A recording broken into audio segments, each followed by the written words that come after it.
अनंत स्त्री समलंकृत योगीराज परम तपस्वी परम सिद्ध संत श्री पहाड़ी बाबा जी महाराज लगभग 130 वर्ष की आयु तक वे विराजमान रहे। कितने वर्ष की आयु तक?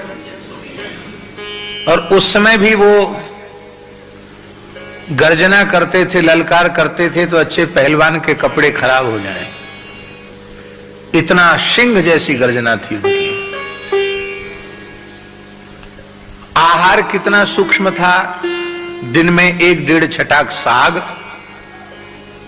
मंदिर में जो भोग लगा है, और शाम को 1.5 पाव दूध, बस यही उनका आहार था। वर्षों तक यही आहार रहा। और ये जो नासिक कुंभ आएगा, इसके 3 कुंभ पहले की बात है। माने अब जो नासिक कुंभ आएगा ये हमारा चौथा नासिक का कुंभ होगा। तो उस कुंभ में, माने इस कुंभ को लेकर 48 साल पुरानी बात हो जाएगी। तो उस कुंभ में हम महाराज जी के साथ गए। तो महाराज जी बोले कि ये तपोवन है, राम जी ने तप किया था, इसलिए यहां हम फलाहार नहीं लेंगे, केवल गोदावरी के जल पर रहेंगे। 10 दिन तक केवल गोदावरी के जल पर रहे और अपने छत्ता में आकर विराज गए। तो बस बहुत कम, थोड़ी देर के लिए बस एक बार स्नान करने जाते थे, तब उठते थे, बाकी एक आसन से बैठे रहते थे। एक बार मैंने सावधान होकर गिनती की कि कितने घंटे महाराज जी बैठते हैं, तो 22 घंटे एक आसन पर बैठे हुए हमने उनको देखा।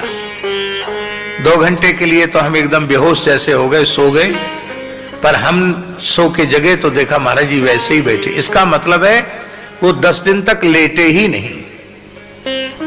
और उसके बाद फिर कुछ भक्तों ने प्रस्ताव किया कि महाराज जी महाराष्ट्र में घुसमेश्वर, भीम शंकर, ये सब ज्योतिर्लिंगों के दर्शन कर लिए जाएं। महाराज बोले चलो। अब 10 दिन का केवल जल पर व्रत, 100 वर्ष से ऊपर की अवस्था उस समय। अब सबको बड़ी चिंता, महाराज जी के सामने बोलने की हिम्मत किसी की नहीं। महाराज जी कुछ तो लें आहार। तो हमसे लोगों ने कहा महाराज जी आप कहिए। हमने महाराज जी को प्रार्थना की, महाराज जी सबके मन में बहुत कष्ट है, आप कुछ भी नहीं ले रहे हैं, कुछ तो लीजिए। तो बोले तुम कहते हो तो ले लेंगे। क्या लेंगे? बोले कहीं बढ़िया देसी गैया मिल जाए और उसका सामने कढ़ा हुआ धारोष्ण दुग्ध मिल जाए तो 2-4 घूंट लेकर अपना व्रत खोल देंगे। अब कार से हम लोग चल रहे हैं तो हमारी नजर केवल सड़क के दोनों ओर, कहीं देसी गैया मिले, देसी गैया मिले। ये अजंता एलोरा क्षेत्र की बात है।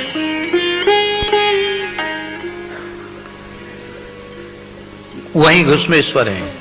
उसी क्षेत्र में एक किसान के कुआं पर मोटर चलती हुई दिखाई पड़ी और 10-15 सुंदर लाल रंग की देसी गाय बंधी हुई थी, महाराष्ट्र की नस्ल की गाय।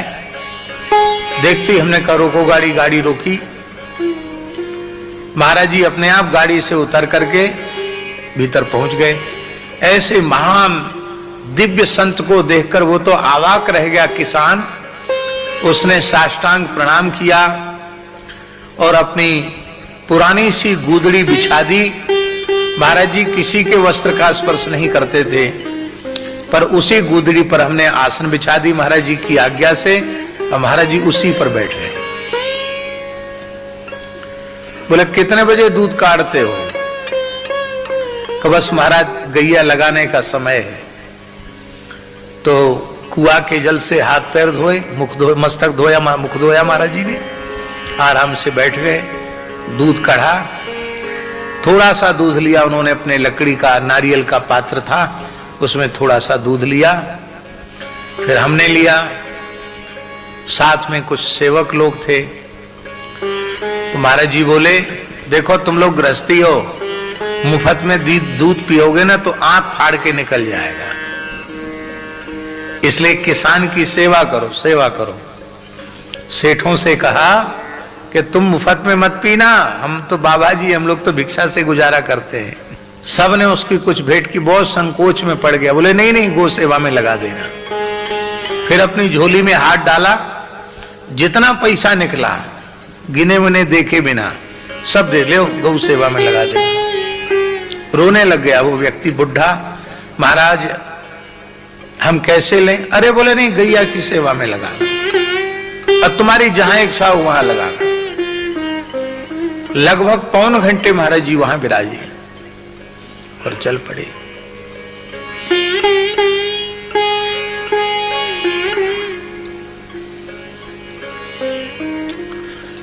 बड़े बड़े लोग अभिलाषा करते थे कि महाराज जी के चरण एक क्षण के लिए पड़ जाएं। दुर्लभ थे उनके चरण, जाते ही नहीं थे कहीं।